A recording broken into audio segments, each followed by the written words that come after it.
बिस्मिल्लाहिर्रहमानिर्रहीम। अस्सलाम वालेकुम। आज 22 अगस्त बरोज़ सोमवार हम बात करेंगे पाकिस्तान तहरीक इंसाफ के चेयरमैन इमरान खान के ख़िलाफ़ तौहीन अदालत का नोटिस ले लिया इस्लामाबाद हाई कोर्ट ने। जज ज़ेबा चौधरी के हवाले से जो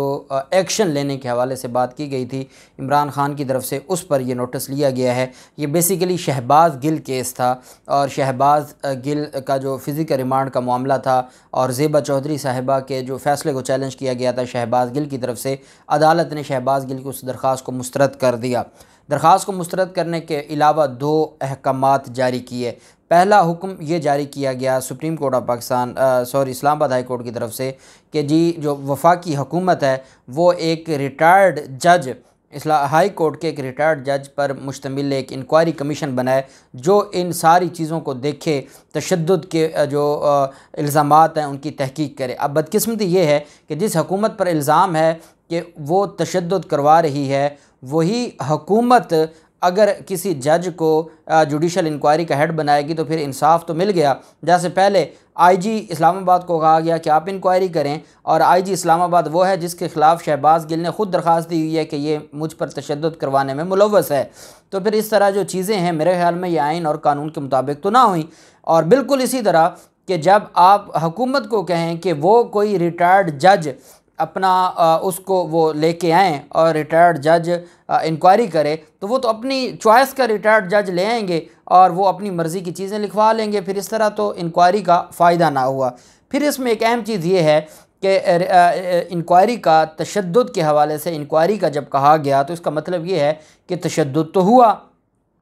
अब चूँकि तशद्दुद हुआ है और इन इल्ज़ामात की बुनियाद पर अदालत ने दूसरा हुक्म ये दिया है कि एसपी को कहा है, इस्लामाबाद के इन्वेस्टिगेशन के एसपी को, कि आपने ख़ुद मॉनिटर करना है। एसपी को मॉनिटरिंग पर लगा दिया इस्लामाबाद हाई कोर्ट ने कि आपने तफ्तीश को मॉनिटर करना है कि कहीं तशद्दुद ना किया जाए। तो इसका मतलब है तशद्दुद का ख़तरा तो है। अब जब इन सारी चीज़ों को मद्देनज़र रखते हुए जज ज़ेबा चौधरी साहिबा ने वो रिमांड दिया, तो उसके बाद इमरान खान की तरफ से एक बात की गई और उस बात को बुनियाद बना के ये सारा कुछ किया। मैं उससे पहले आपको बताऊं, मैं आपको आईन पाकिस्तान का भी हवाला दूंगा, मैं आपको कंटेम्प्ट ऑफ कोर्ट ऑर्डिनेंस 2003 का भी हवाला दूंगा, मैं आपको पाकिस्तान पिनल कोड का भी हवाला दूंगा, और मैं आपको बताऊंगा कि इस्लामाबाद हाई कोर्ट में जो कार्रवाई है वो मेरी नज़र में बतौर कानून का तालिब इल्म, और इख्तलाफ करना मेरा हक़ है, कि मैं ये समझता हूँ कि वो कानून के मुताबिक नहीं है। और अल्टीमेटली जब ये कार्रवाई चैलेंज होगी इंटर कोर्ट अपील में, या क्योंकि ये लार्जर बेंच है तो यहाँ इंटर कोर्ट अपील होती है सिंगल बेंच के ख़िलाफ़, तो ये लार्जर बेंच है और इसके ख़िलाफ़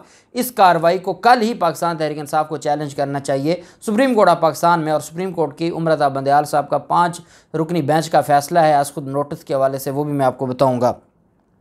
आप जानते हैं कि जब ये सारा मामला हुआ, चीफ जस्टिस उमर बंदयाल साहब की सरबराही में 3 रुकनी बेंच बना, जस्टिस एजाज उल हसन साहब और जस्टिस मुनीब अख्तर साहब। तो एक दिन में 10 प्रेस कॉन्फ्रेंस हुई हमजा शहबाज के इलेक्शन के ख़िलाफ़ परवेज़ इलाही की पिटीशन पर, जो 3 रुकनी बेंच था जिन्होंने समाअत की और हमजा शहबाज को ओहदे से हटाया। वहाँ पर सुप्रीम कोर्ट में चीफ जस्टिस सुप्रीम कोर्ट के, अब सुप्रीम कोर्ट का चीफ जस्टिस जो मुल्क का काजी है, इससे बड़ा, जिसको चीफ जस्टिस ऑफ पाकिस्तान कहा जाता है, उससे बड़ा कोई जज तो नहीं है।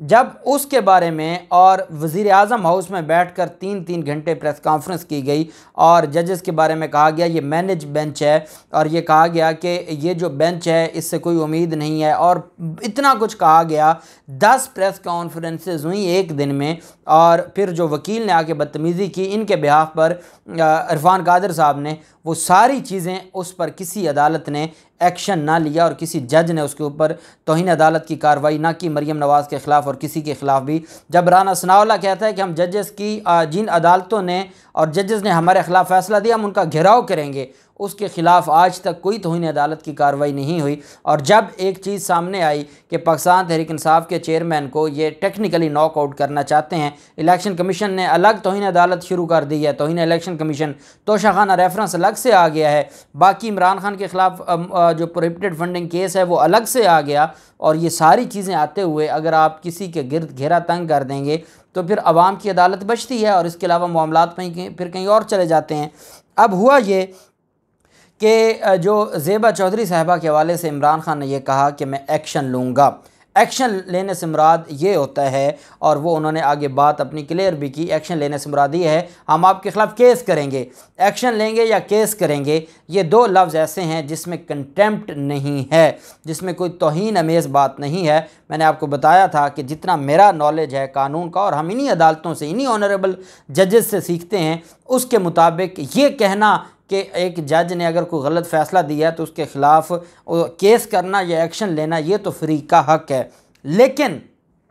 जो बात की जा रही है कि जी धमकी दी गई है और धमकी की बुनियाद पर ये सारा कुछ हुआ है। धमकी आती है इंजरी में, कि जब आप किसी को धमकी देते हैं तो उसका मतलब है आप उसको कोई इंजरी पहुंचाना चाहते हैं। इंजरी को सेक्शन 44 जो सेक्शन है पाकिस्तान पिनल कोड का, उसने इंजरी को डिफ़ाइन किया है। वो इंजरी को डिफ़ाइन करते हुए पाकिस्तान पिनल कोड का सेक्शन 44 कहता है कि इंजरी बॉडी को भी हो सकती है किसी पर्सन के, उसके माइंड को भी हो सकती है और रिप्यूट को भी हो सकती है। उसकी रेपुटेशन अगर ख़राब हुई है तो वो भी इंजरी है। तो इंजरी 3 तरह की होती है, सेक्शन 44 है पाकिस्तान पिनल कोड का। अब जो कंटेम्प्ट ऑफ कोर्ट ऑर्डिनेंस है, आर्टिकल 204 जो है, जो कंटेम्प्ट ऑफ कोर्ट की बात करता है आईन पाकिस्तान का, वो तो बात करता है कंटेम्प्ट ऑफ कोर्ट से मुराद in this article court means the supreme court और हाई कोर्ट। जब हम बात करते हैं कंटेम्प्ट ऑफ कोर्ट की, तो कोर्ट से मुराद आर्टिकल 204 में है कि हाई कोर्ट या सुप्रीम कोर्ट, उस पर सेक्शन 204 लगेगा और उसके मुताबिक जो सेक्शन 204 है वो सारी चीज़ों को देखेगा। अब दूसरी तरफ मामला आ जाता है कंटेम्प्ट ऑफ कोर्ट ऑर्डिनेंस 2003, उसका सेक्शन है 4 और जुरिस्डिक्शन की बात हो रही है कि क्या अगर कंटेम्प्ट होती है तो वो जुरिस्डिक्शन किसकी होगी। उसमें यह कहा गया है कि no high court shall proceed in cases in which an alleged contempt is punishable by a subordinate court under the Pakistan penal code, कि जहां पाकिस्तान पिनल कोड के तहत कोई सब ऑर्डिनेट कोर्ट किसी भी मुलजिम को जिसके खिलाफ कंटेम्प्ट ऑफ कोर्ट का इल्ज़ाम है अगर पनिश कर सकती है तो हाई कोर्ट की जुरिस्डिक्शन वहां पर नहीं बनती। ये मैं आपको सेक्शन 4 है, सब सेक्शन 3 है,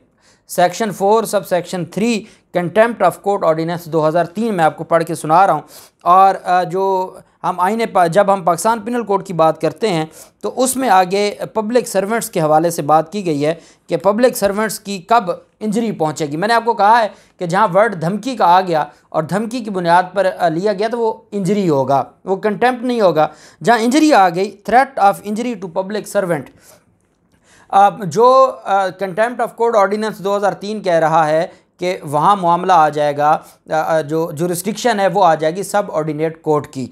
और सब जहाँ पे पाकिस्तान पिनल कोड आएगा। पाकिस्तान पिनल कोड अगर कोई सज़ा दे रहा है और पाकिस्तान पिनल कोड का सेक्शन 199 है 189,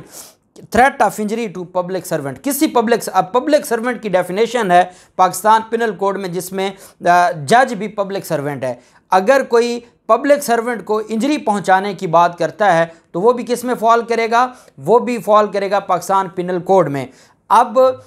जब बात की जाती है कि इसके दो ही मानी है, एक तो यह है कि आप लीगल एक्शन लें, एक ये है कि आप खुद कोई एक्शन लें, तो इसका मतलब यह है कि आप उसको थ्रेट कर रहे हैं, आप उसको इंजरी पहुंचाना चाहते हैं। वो माइंड की हो सकती है, वो रिप्यूट की हो सकती है, वो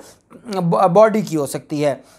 वो सेक्शन 189 पाकिस्तान पिनल कोड लगेगा। Contempt of code ordinance section 4 sub section 3 कहता है कि जहां पर पाकिस्तान पिनल कोड आ जाएगा, पाकिस्तान पिनल कोड की सज़ा होगी तो वो सब ऑर्डिनेट कोड देगी, वहां हाई कोर्ट नहीं कार्रवाई कर सकता। तो यहाँ पर मैं ये समझता हूँ कि जब आर्टिकल 204 के तहत जो कंटेम्प्ट हुई है वो एडिशनल सेशन जज की हुई है, वो ना हाई कोर्ट है ना सुप्रीम कोर्ट है, और आइनी कंटेम्प्ट नहीं हुई। दूसरी बात कि जो कंटेम्प्ट, जो अलेज कंटेम्प्ट है वो in the form of injury है, तो वो 189 है, वो पिनल कोड का है, और कंटेम्प्ट ऑफ कोर्ट ऑर्डिनेंस 2003 हमें कहता है कि उसकी जुरिस्डिक्शन होगी सब ऑर्डिनेट कोर्ट के पास, हाई कोर्ट के पास उसकी जुरिस्डिक्शन नहीं होगी। अच्छा, फिर इसमें एक जो चीज़ सामने आती है वो ये है कि जब एक ही मामले पर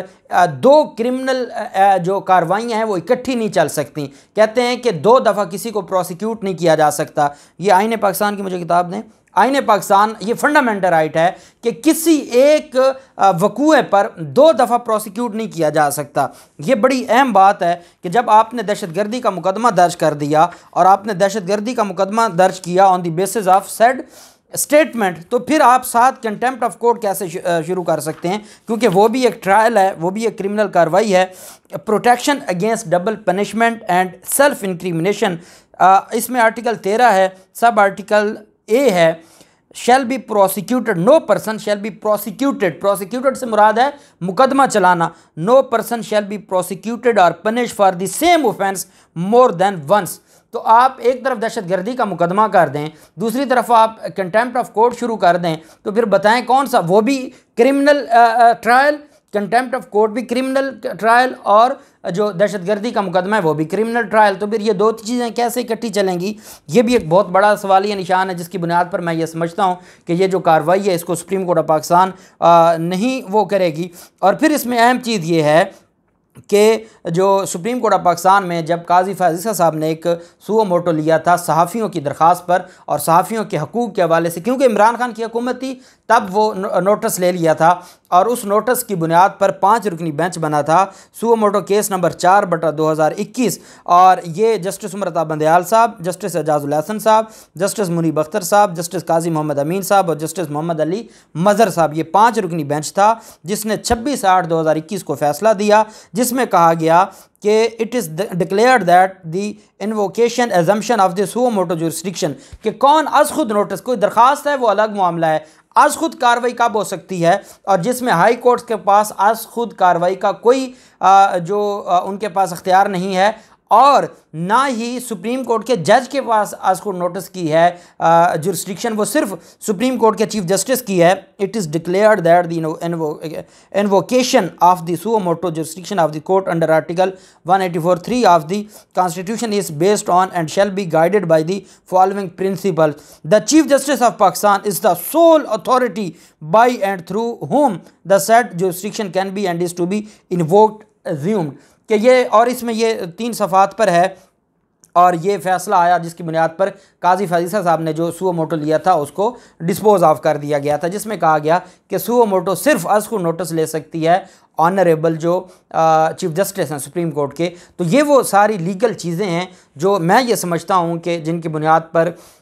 ये जल्दबाजी में जो ऑनरेबल इस्लामाबाद हाई कोर्ट की तरफ से ये नोटिस लिया गया है, और रजिस्ट्रार के नोट पर